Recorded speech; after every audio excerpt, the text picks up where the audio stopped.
ဟိုင်မနာဆန်こんにちはဒီစားတော့ကုန်တုံးနဲ့ပတ်သက်ပြီးတော့ကျတော့ဒီတိကျင်တာလေးတွေမေးထားတာကိုတွေ့ရတယ်ဆိုတော့ကျတော့私ရဲ့ဒီဗီဒီယိုဖိုင်တစ်ခုထဲမှာပေါ့နော်တိကျင်နေတဲ့အကြောင်းအရာတွေအကုန်လုံးကိုဖြည့်ပေးသွားမယ်သူ့ရဲ့အမှတ်ပေးစည်းမျဉ်းတွေမိကုန်းပုံစံတွေပြီးရင်ဖောင်ကဘယ်နေ့မှတင်လို့ရပြီဆိုတာတွေအကုန်လုံးကိုဒီဗီဒီယိုဖိုင်တစ်ခုထဲမှာပြောပေးသွားမယ်နော်ဆိုတော့ကျတော့ဒီမိကုန်းပုံစံလေးကနေစလိုက်မယ်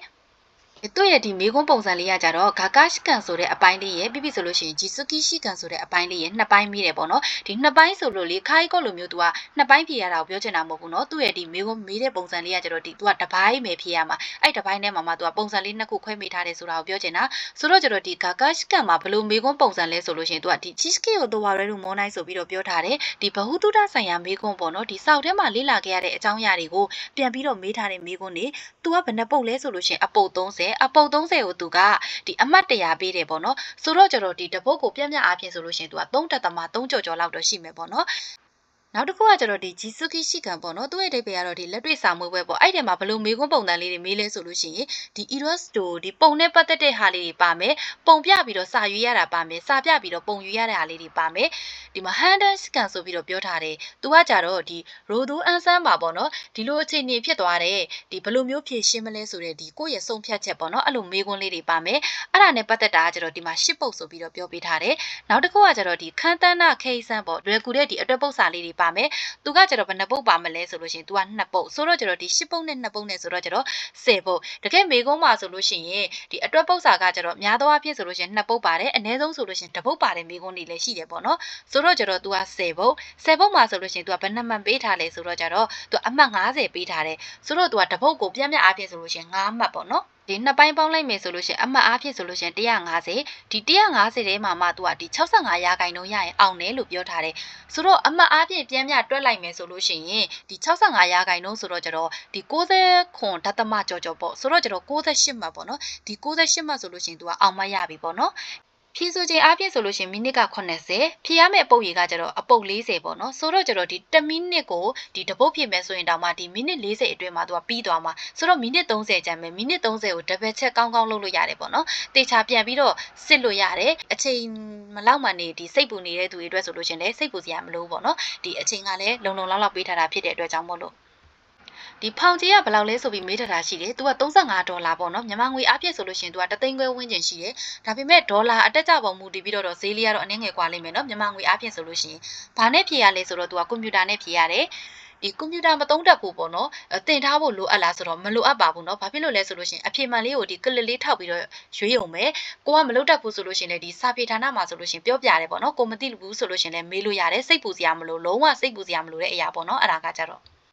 ဒါကတော့ခုနကပြောထားခဲ့တဲ့အတိုင်းပေါ့နော်ဒီစာပြေချိန်အားဖြင့်ဆိုလို့ရှိရင်မိနစ်80ရှိတယ်စုစုပေါင်းဆိုလို့ရှိရင်အမှတ်ကကြတော့150ဒီအောက်မှတ်ကကြတော့65ရာခိုင်နှုန်းအမှတ်အားဖြင့်ဆိုလို့ရှိရင်ဒီတော့69ဒသမကျော်ကျော်ဆိုတော့ကြတော့သူက68မှာပေါ့နော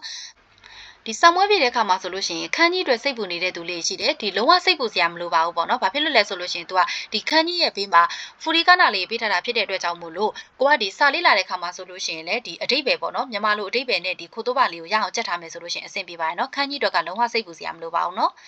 ဒီဖောင်တင်မဲ့ရက်ကဘယ်ရက်လဲဆိုပြီးမေးထားတာရှိတယ်ပေါ့နော်။ तू ကတစ်လပိုင်း26ရက်နေမှာဆိုလို့ရှိရင်ဖောင်တင်ရမယ်။ဒီစမွေးရက်ကဘယ်ရက်လဲဆိုလို့ရှိရင် तू က2လပိုင်း1ရက်ကနေပြီးတော့ကျတော့ဒီ3လပိုင်း10ရက်နေ့ထိဒီစမွေးရက်ရှိတယ်ပေါ့နော်။အဲ့ဒီမှာကိုကြိုက်တဲ့ကိုနဲ့အဆင်ပြေမဲ့ရက်ကိုရွေးပြီးတော့တင်လို့ရတယ်။ဒီဆာမွဲရက်ဆက်ကဘယ်ချိန်မှသိရလဲဆိုတော့ကျတော့ဒီကိုကအခုဖြည့်ပြီးပြီဆိုတာနဲ့ကိုအောင်မြင်ချောင်းကိုတခါတည်းပဲတန်းသိရတယ်နော်ဒီပြီးပြီဆိုလို့ရှိရင်အဲ့ဒီအောင်မြင်ချောင်းကိုကိုက website မှာသွားကြည့်ချင်တယ်ဆိုလို့ရှိရင်အဲ့ဒီညရဲ့ည12နာရီမှာဆိုလို့ရှိရင် website မှာကိုကဝင်ကြည့်လို့ရတယ်ပြီးပြီဆိုလို့ရှိရင် PDF file လေးတခါတည်းယူလို့ရတယ်ပေါ့နော်ယူပြီးတော့ကိုကမနေ့ရောက်ပြီဆိုတာနဲ့အောင်လက်မှတ်လေးကိုတွားပြီးတော့ထုတ်လို့ရတယ်ပေါ့နော်ဒီအတွဲပုတ်စာအတွက်ပေါ့နော်ဒီဘယ်လိုလုပ်ရမလဲစာရွက်ကယူသွားရမလားဆိုတဲ့သူတွေအတွက်ကကျတော့ဒီယူသွားဖို့မလိုပါဘူးเนาะစာပြေဌာနကနေပြီးတော့ကျတော့ဒီကိုစဖြည့်ပြီးဆိုတာနဲ့ဒီအကျန်းစာရွက်လေးနဲ့ဘောပင်လေးနဲ့လာပေးတယ်ဒီအတွဲပုတ်စာအတွက်ဖို့အတွက်ပေါ့နော်ယူသွားစရာမလိုဘူးเนาะဒီစမွေးဖြစ်မဲ့ရက်မှာဘာတွေယူသွားရမလဲဆိုလို့ရှိရင်ဒီ passport နဲ့ကိုယ့်ရဲ့ဒီဖောင်စာရွက်ပေါ့နော် confirm letter စာရွက်လေးကိုယူသွားရမယ်ဒီ passport မရှိတဲ့သူတွေကကျတော့ဒီလောလောဆယ်ဒီသူတို့လက်ခံပေးရပေါ့နော်ဒီမှတ်ပုံတွေကိုဒီ notary ပြန်ပြီးတော့ကျတော့ယူသွားလို့ရတယ်